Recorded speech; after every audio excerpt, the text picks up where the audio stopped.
रक्त से परे एक बंधन।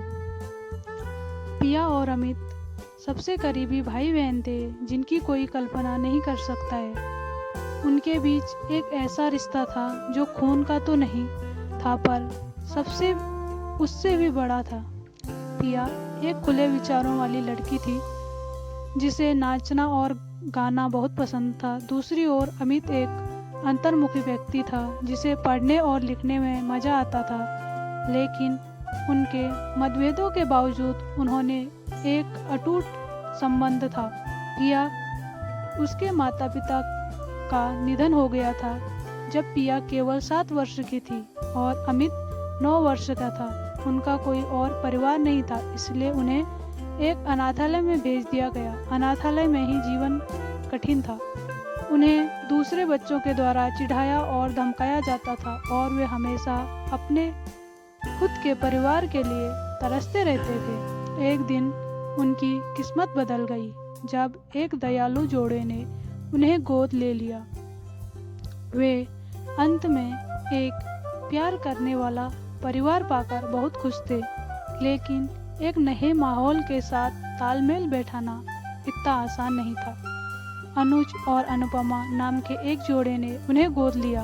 अनुज और अनुपमा दोनों कामकाजी पेशेवर थे और अक्सर बच्चों को घर पर अकेला छोड़ देते थे। पिया और अमित उस गर्मजोशी और सुरक्षा को याद कर रहे थे जो उन्हें अनाथालय में एक साथ होने पर महसूस की थी। लेकिन पिया और अमित एक दूसरे के साथ थे, वह उनके लिए काफ़ी था। उन्होंने अपने दिन का एक साथ खेलते हुए बिताते और सपनों को साझा करते हुए, और वे अक्सर अपने स्वयं की कल्पना कहानियां बनाते और उन्हें क्रियान्वित करने के लिए स्वयं को एक जादुई भूमि पर ले जाते जहां सब कुछ संभव था। जैसे जैसे वे बड़े होते गए, डांस के लिए पिया का प्यार गहरा होता गया और अमित का लेखन के प्रति जुनून बढ़ता गया। वे दोनों अपने अपने क्षेत्र में उत्कृष्ट थे, लेकिन उनके शौक के लिए उनका जुनून एक दूसरे के लिए उनके प्यार के लिए साझेदार था। वे एक दूसरे पर विश्वास पात्र सपोर्ट सिस्टम और बेस्ट फ्रेंड थे।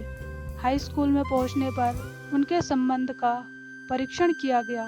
पिया ने अपनी डांस क्लास के एक लड़के को डेट करना शुरू किया और अमित ने खुद को अपेक्षित महसूस किया। उससे डेटिंग में कोई दिलचस्पी नहीं थी, लेकिन वह अपनी बहन को एक नए रिश्ते में खोना नहीं चाहता था। एक दिन उसने पिया से इस बारे में बात करने का फैसला लिया। पिया, क्या मैं तुमसे कुछ बात कर सकता हूँ? सोफे पर उसके बगल में बैठे हुए अमित ने कहा। बेशक, क्या चल रहा है? पिया ने चिंता से उसकी ओर देखते हुए जवाब दिया। अमित, मुझे ऐसा लग रहा है कि तुम मुझसे दूर जा रही हो। तुम हमेशा अपने प्रेमी के साथ समय बिताती हो और मुझे लगता है कि मैं तुम्हें खो रहा हूँ, अमित ने कहा। उसकी आवाज़ भावनाओं से भरी हुई थी। पिया ने अमित के चारों ओर अपना हाथ रखा और उसे कसकर गले लगा लिया। अमित, मैं तुमसे कभी दूर नहीं जा सकती। तुम मेरे भाई हो, मेरे परिवार हो, मेरे सब कुछ हो। मैं तुम्हें इस दुनिया में सबसे ज़्यादा प्यार करती हूँ, लेकिन मैं समझती हूँ कि तुम ऐसा क्यों कर रहे हो। मैं अब तुम्हारे साथ पहले की तरह अधिक समय साथ में बिताऊंगी, पिया ने एक गर्म मुस्कान के साथ कहा। उस दिन के बाद से पिया ने हर दिन अमित के साथ एक अच्छा समय बिताना सुनिश्चित किया। वह उसे अपने डांस रूटीन में शामिल करती थी और वह उसके मेकअप में उसकी मदद करता था। उन्होंने एक संयुक्त ब्लॉग भी शुरू किया जहां उन्होंने अपने दैनिक जीवन और अपने सपनों के बारे में लिखा। कॉलेज पर उनके संबंध का फिर से परीक्षण किया गया। पिया को एक प्रतिष्ठित डांस स्कूल में पूरी छात्रवृत्ति मिली, जबकि अमित को अपने सपनों से बहुत दूर एक विश्वविद्यालय में लेखन कार्यक्रम में दाखिला मिल गया। वे अपने सपनों को पूरा करने के लिए उत्साहित थे, साथ ही उन्हें एक दूसरे से दूर होने का डर भी था। उनके माता पिता अनुज अनुपमा ने उन्हें आश्वासन दिया कि दूरी उनके बंधन को कभी नहीं बदलेगी। अनुपमा ने अपने आंसुओं को पोंछते हुए कहा। आप दोनों के पास एक प्यार है जो दूरी और समय से परे है। आप हमेशा एक दूसरे के लिए रहेंगे, चाहे कुछ भी हो। पिया और अमित ने अपने माता पिता को कसकर गले लगाया और संपर्क में रहने का वादा किया। उन्होंने अपना वादा निभाया और हर एक दूसरे को फ़ोन किया। अलग अलग समय के दौरान पिया और अमित अलग अलग तरीकों से आगे बढ़े।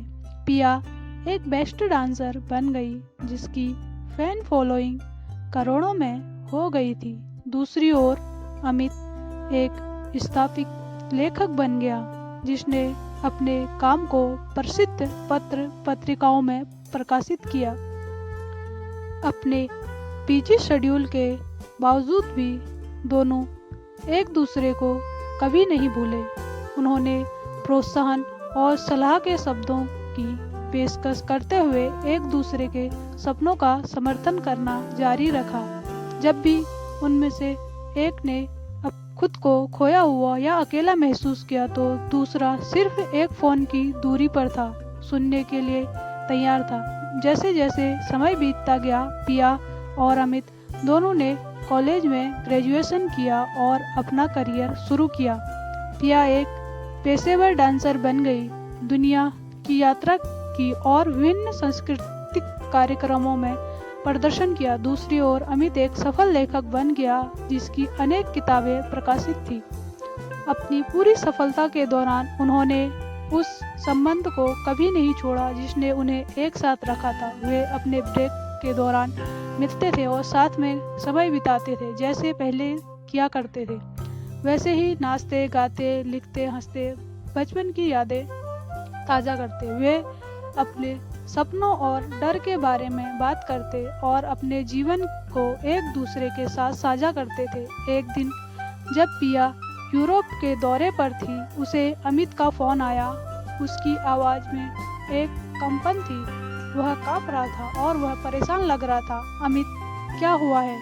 तुम ऐसे काँप क्यों रहे हो? पिया ने चिंतित होकर पूछा। मुझे अभी अभी पता चला कि मुझे कैंसर है, अमित ने कहा। उसकी आवाज़ टूट रही थी। पिया को अपना दिल टूटता हुआ महसूस हुआ। वह अमित के बिना दुनिया की कल्पना नहीं कर सकती थी। मैं घर वापस आ रही हूँ, पिया ने एक दृढ़ संकल्प से भरी आवाज़ में कहा। पिया ने अपना करियर रोक दिया और अपने भाई के साथ रहने के लिए घर वापस आ गई। वह हर दिन उसके साथ बिताती, उसकी देखभाल करती और उसे हंसाती। भले ही वह कठिन समय से गुजर रहा हो, लेकिन उनका संबंध पक्का था। जैसे ही अमित अपने उपचार से गुजरा, पिया उसके लिए डांस करती, उसकी आत्माओं को उठाने की उम्मीद में। वह उसे अपने दर्द से विचलित करने की उम्मीद में अपना लेखन पढ़ती थी। वह अपने प्यार का इजहार करने की उम्मीद में उसका हाथ पकड़ लेती। कई साल के इलाज के बाद आखिरकार अमित स्वास्थ्य में सुधार हुआ और उन्हें कैंसर मुक्त घोषित किया गया। पिया और अमित ने और उनके माता पिता बहुत खुश थे और उन्होंने मिलकर खुशी से झूमने लगे जैसे वे किया करते थे। उनके संबंध का कई बार परीक्षण किया गया था, लेकिन यह कभी नहीं टूटा था। पिया और अमित जानते थे कि वे हमेशा एक दूसरे के साथ रहेंगे, चाहे जीवन में कोई भी मुसीबत क्यों ना आए। वे जानते थे कि उनका प्यार रक्त के दायरे से परे है और यह उन्हें हमेशा साथ रखेगा। तो कैसी लगी आपको आज की स्टोरी? कमेंट करके ज़रूर बताइए और हमारे चैनल को लाइक, शेयर और सब्सक्राइब ज़रूर कीजिए।